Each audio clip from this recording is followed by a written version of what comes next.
She started running, and I chased after her. But within the wild bushes, she disappeared so quickly that I couldn't see where she went. Yet I could still hear her laughter. Following the sound of her laughter, I too plunged into the wild bushes. It must surely have been a scheme by some cunning people. Chasing the sound of that laughter, suddenly I found myself on the road along the cliff in front of the bungalow.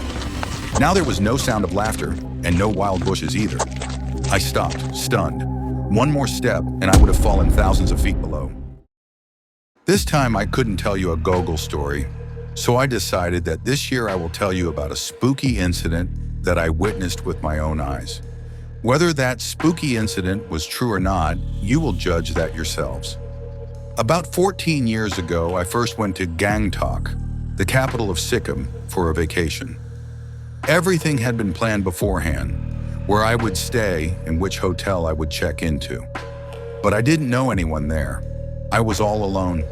There was no one to talk to or have a conversation with, except the hotel owner and his wife and daughter. The hotel owner was a dispossessed Tibetan. When the Chinese took over, thousands of Tibetans came to India, along with the Dalai Lama, and scattered across different places. Even today, many of those Tibetans are still. The greatest beauty of Gangtok town is that a stretch of almost 2 kilometers is fairly level. The town's markets, shops, hotels, and restaurants are all lined along both sides of that flat road. While strolling along this road, I could always see a large portion of Kanchenjunga standing tall against the blue sky. From morning onward, as the day advanced, the color of the snow-covered Kanchenjunga would keep changing.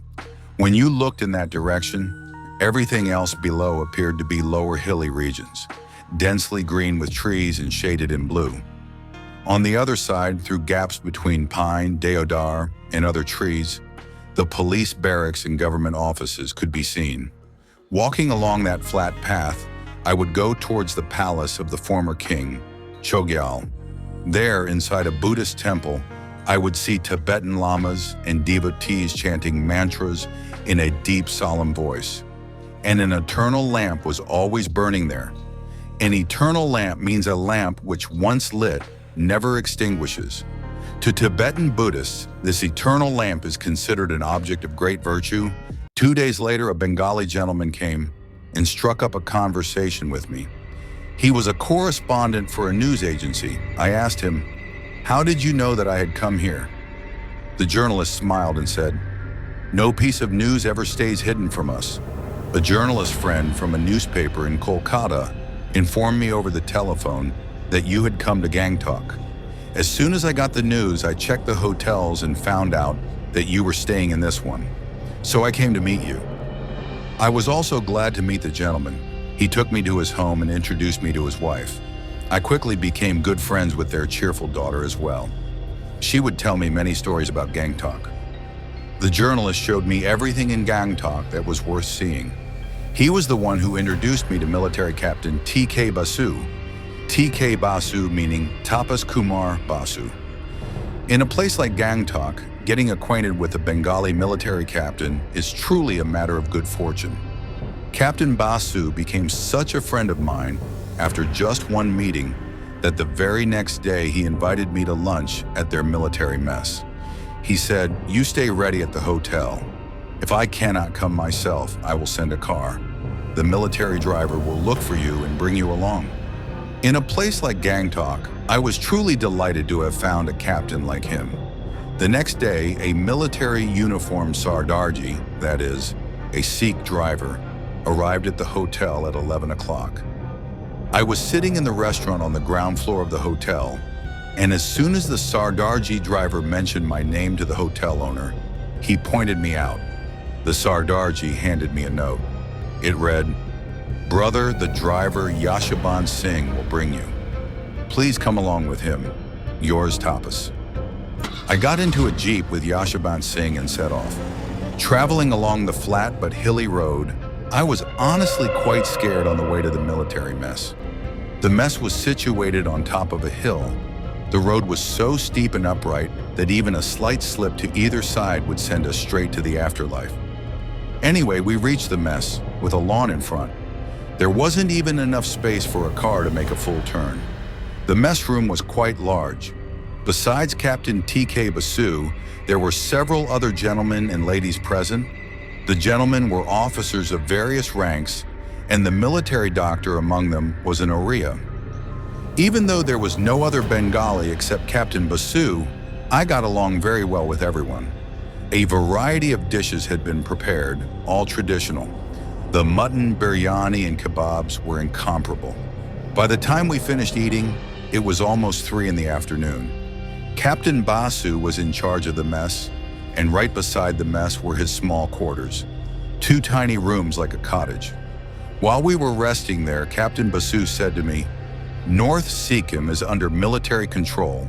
Civilians cannot go there without special permission, and those who live in North Sikkim cannot come here either. Military restrictions are very strict in this border region. However, if you want to travel to North Sikkim, I can arrange it. If you go with us, you will not need any permission." I was very happy to hear that and agreed immediately. 2 days later, early in the morning, we set off towards North Sikkim in a Yonga Jeep. A Yonga Jeep is a vehicle that can run on steep mountain roads. Besides Captain Basu, there were Major Mohanty, the doctor and his wife, and myself. The driver was that same Yashoban Singh. The road to North Sikkim goes towards the source of the Tista. That is, where the snow melts in the mountains and the Tista comes down, flows past Siliguri, and enters the plains. We were climbing upward in that direction, and gradually the scenery of the hills and mountains began to change. Our Jeep was moving along a very narrow road, brushing against the steep mountainside, while far below the Tista looked like a thin blue ribbon. As the vegetation grew sparse, we entered the kingdom of snow. Most of the surrounding mountains were covered in snow. Arrangements would be made for my dinner at the place where I would stay for the night, but we had carried our lunch with us. It had been decided that I would eat my lunch at a certain bungalow and rest there for a while. The bungalow was under military authority, but Major Mohanty's wife, Mrs. Mohanty, became frightened and said, "I have heard that it is a haunted bungalow. I won't go inside." Everyone burst out laughing at Mrs. Mohanty's words. Captain Basu said, "There is no reason for you to be afraid there during the daytime. Besides, the bungalow is guarded by the military. In the outer room, officers sometimes even sit with their office work. There are 2 very good bedrooms and a bathroom. We'll be there, so you have nothing to fear." At around 1 o'clock, we arrived in front of the bungalow. All around were snow-covered mountains. Against the northern sky, there was nothing except snow-clad peaks. There was no sound at all, not even the call of a single bird. Right at the bungalow gate, we saw a Sikkimese soldier standing guard with a rifle in his hand. He had already been informed of our arrival, it seemed. With a proper military salute, the Sikkim soldier unlocked the bungalow door and we went inside. The outer room of the bungalow was quite large. Besides the sofa set, there was a huge table with many chairs. On the table stood a glass jug filled with water, several arranged plates, and about a dozen water glasses. I looked around the other rooms inside the bungalow. They were indeed beautifully arranged with clean and tidy beds. The doctor, along with Mrs. Mohanty, went into one of the bedrooms. Captain Basu, with the help of the driver, brought the food down from the Jeep and arranged it on the table. Dr. Mohanty came back into the outer room and said, "My wife has gotten over her fear. She has gone to the bathroom. Now she is quite cheerful." I was feeling extremely cold. After eating quickly, I went into one of the bedrooms, wrapped myself in a blanket, and was getting ready to rest for a while. At that moment, Mrs. Mohanty's desperate scream echoed through the bungalow. She came running into the room. I saw that her eyes were wide with fear and horror, and her face was wet. We all made her sit on a sofa. At first, she could not speak at all. Then, with great difficulty, she said that the bathroom window had suddenly swung open with a gust of wind. There were no bars on the window. Through it, she saw a hideous face. On its head were long braids of hair, and on its face hung beard and mustache like thick coils. Whether it was laughing or doing something else, she could not tell. She only saw its huge red tongue and monstrous big teeth. Making strange sounds, it stretched out its hand towards her, and at that moment she somehow unlatched the door and escaped. After hearing everything, Captain Basu immediately rushed outside with the sick soldier. The doctor sat beside Mrs. Mohanty, trying to comfort her. I was silently astonished. There were no human settlements nearby. In such snow-covered mountains, where could such a strange figure have come from? Mrs. Mohanty spoke again. Captain Basu left without hearing everything I said. When I was trying to open the latch after seeing that monstrous figure, the figure suddenly changed its appearance. I saw a hill girl with messy hair laughing shrilly. Around her neck were necklaces made of colorful stones. She had stretched out such a long arm towards me. If I hadn't managed to open the latch, she would surely have caught me. Didn't you hear that hideous laughter? Dr. Mohanty shook his head and said, I didn't hear anything. Mrs. Mohanty looked at me and asked. I said, no, I didn't hear anything either. After about 15 minutes, Captain Basu returned and reported that he hadn't seen anything nearby. Behind the bungalow, on the slope of the hill, there was a Buddhist temple. Beside it, in a separate wooden house, lived a Tibetan family. No such strange figure had been seen there, and besides, Captain Basu had gone so quickly with the Sikkim soldier that if anyone had tried to escape, he would certainly have seen it. Moreover, the Sikkim soldier said that the Tibetan family living on the hill was very decent. They survived by growing a little bit of crops with great difficulty on that mountain, eating from it and serving the Buddha. Anyway, the food was getting cold and everyone was hungry. We all sat around the big table in the outer room to eat. Through the closed glass windows, we could see sunlight glistening on the distant snow-covered mountains outside. For lunch, there were parathas, aloo dum, meat curry and sweets, and in a large flask there was hot coffee.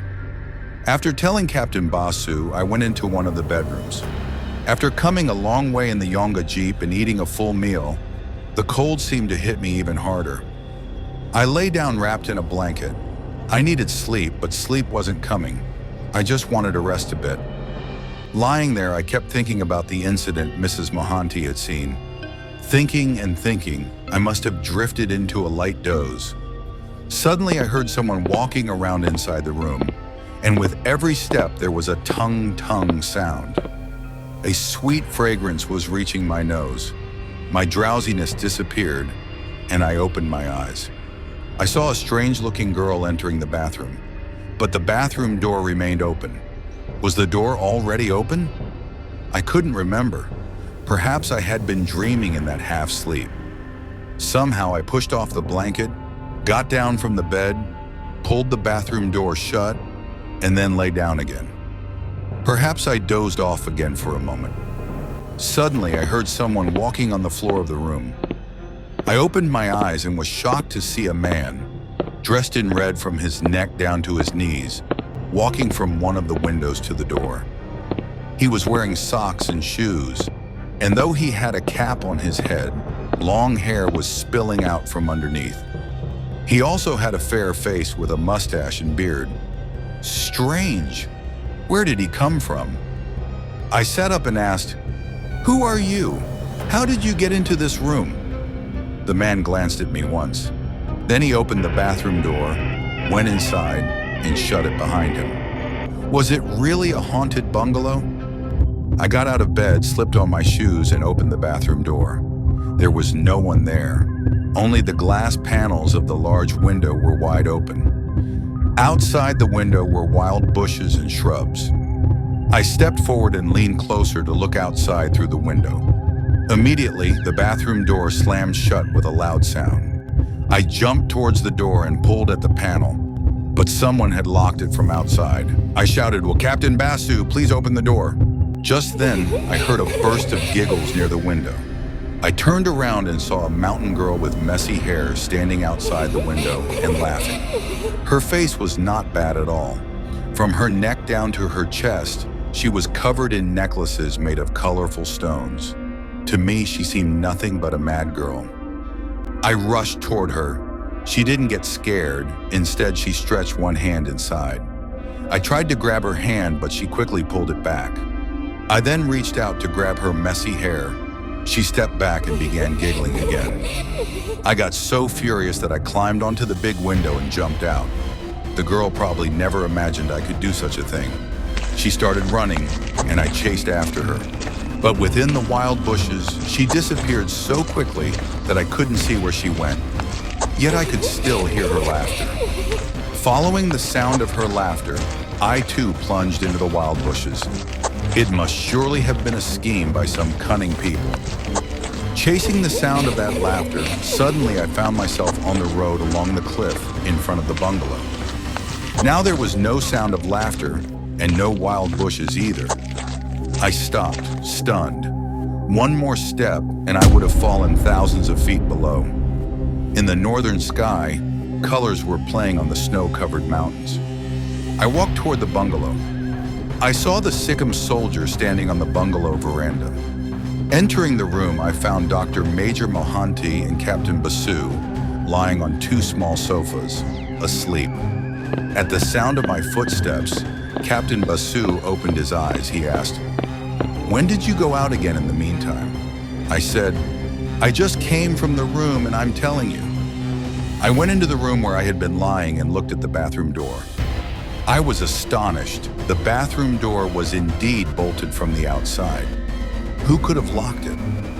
I came out of the bedroom into the outer room. I signaled to Captain Basu, took him outside, and told him everything. After hearing it, he was very surprised and said, "None of us entered your bedroom, and I didn't hear any girl laughing." We both stared at each other in amazement. I have never been able to find any explanation for this spooky incident. My guess is that there might be some people there now who don't want anyone to stay in that bungalow.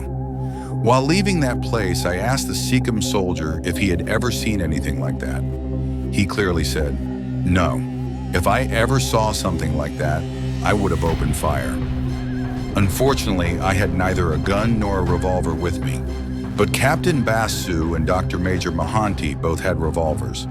Is that why the ghost didn't appear to them? Who knows?